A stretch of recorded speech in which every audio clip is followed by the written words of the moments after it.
Dear Mother Beatrice, it is hard to imagine that before you came to us, we were destined to be lifers in that sanctuary. But when those mercenaries attacked us, we gained a new life. A life your lessons prepared us for. Not a moment went by when we didn't think of you and Mother Oceanne. Anyway, we did have some fun this week with boats. We were actually on the same shoreline that the Americans landed on to begin the end of World War II. But when we arrived in our helicopter, there were 5 boats on the shoreline. The day before, we had a boat at the compound that we were allowed to sit in, and we got explanations as to how everything worked, including oars. Obviously, the real thing got complicated very quickly. If you've ever been in a boat before, you probably understand why. Things are not intuitive, especially if you've had no experience. Each boat had a female instructor that would take the girls out and try and show her how to operate the boat. But the biggest complication was jumping over the oncoming surf. Honestly, if it had been a nice, calm lake, the day would have gone much differently. But Mother, it was a real mess. Nothing was coming together. We got through about only 1/3 of the girls when all the instructors got together and they decided that we needed to try something different. We were all thinking, lake. So Lieutenant Hopel is calling in the helicopter and we're drowning in the dry sand in the deep disappointment of our failure. I started kicking the sand after I heard 2 instructors walking past. One of them said, "They're worse than useless at this." But then suddenly EQ says, "We'd like to try." I asked who, and she simply points behind her shoulder to several mountain girls sprinting towards these boats. I tried running to stop them, but 5 boat engines had started up before I could reach them. My first clue something unexpected was about to happen was when I turned back around and I saw EQ standing there smiling with her arms folded proudly across her chest. But honestly, at first it looked like a huge disaster unfolding as these little boats are bobbing up and down while a huge wave bore down on them. But then all the girls screamed something and they punched the motors, whipping the back of the boats into a line, and they all blasted forward towards the next wave. They formed about 6 meters apart from each other in a diagonal line. A diagonal line, 6 meters apart. And each girl had an arm purposely twisted around the side rope of the boat, the other firmly gripping the tiller. And they all started bouncing up and down, as if that was going to get them more power from the motor for whatever they were planning to do.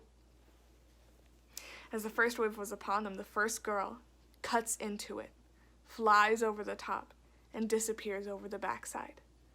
One by one, each girl cut into the wave, flew over the top, and just disappeared.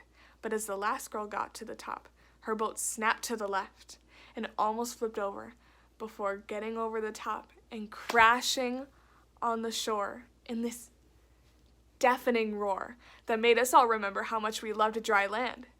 So obviously, everyone stood up and ran to catch sight to see where they all went.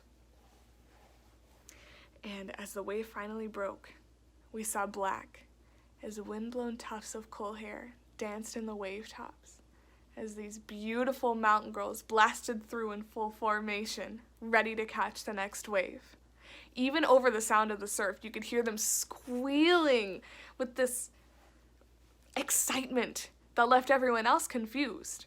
We would have all been scared to death. But by this time, it was clear that each girl had flew over the top to then join the front of the line. So this is how it appeared that they changed order. They actually did.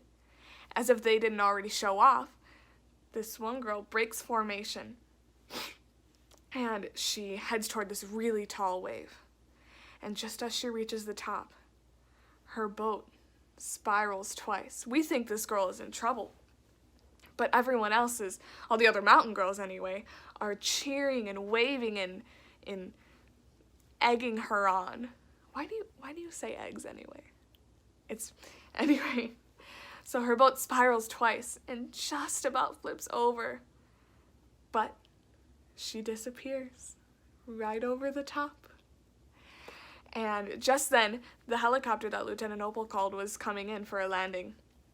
And so all the mountain girls, including that last girl, formed this wide arc and went at full speed toward the beach. They landed 30 feet from the helicopter with this added arrogant touch of sliding across the same distance of sand it took to get there.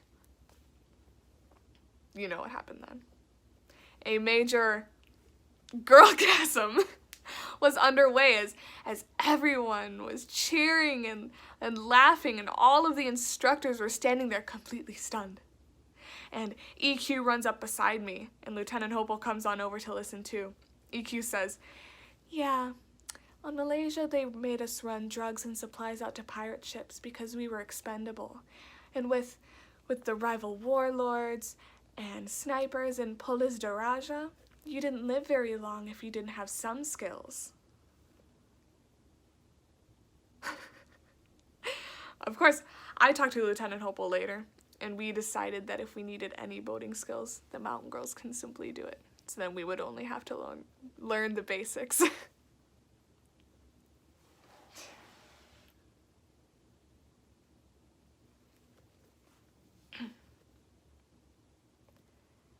Everything else sort of sucks right now. So I was glad to be able to tell you about something that could hopefully make you smile. I don't even know if they'll let me send this video, but I wanted to show you how well my English is getting. And my accent is almost gone too. It's just American idioms that still get me.